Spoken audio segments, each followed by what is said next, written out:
Pitong nasuwi, dalawa naman ang nawawala sa pananalasa ng Cyclone Remal sa Bangladesh. At US President Joe Biden pinangunahan ang paggunita ng Memorial Day sa Estados Unidos. Si Joy Salamatin sa sentro ng balita. 7 ang patay habang 2 ang napaulat na nawawala sa pananalasa ng Cyclone Remal sa southern Bangladesh.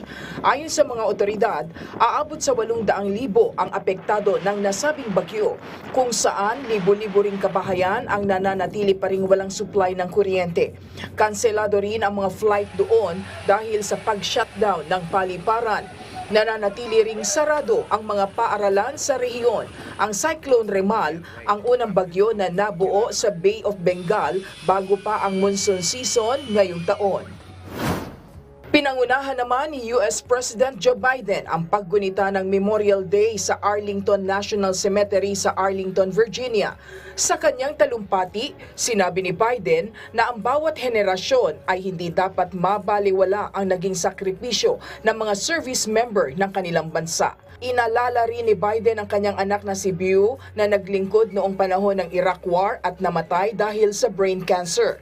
Bago ang seremonya ay sinamahan si Biden ni US Vice President Kamala Harris, US Defense Secretary Lloyd Austin sa wreath-laying ceremony sa Tomb of the Unknown Soldier. Lumabas sa pinakahuling datos ng European Union ngayong buwan na umabot sa 81.5 years ang average life expectancy ng mga naninirahan sa regional bloc noong 2023, mataas kumpara noong 2022. Lumabas din sa isang pag-aaral na tumaas ng 6.2 years ang average life expectancy ng tao sa buong mundo mula 1990 hanggang 2021.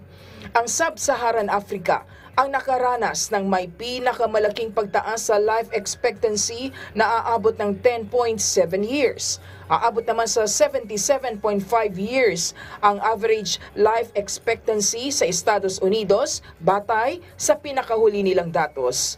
Joy Salamatin para sa Pambansang TV sa Bagong Pilipinas.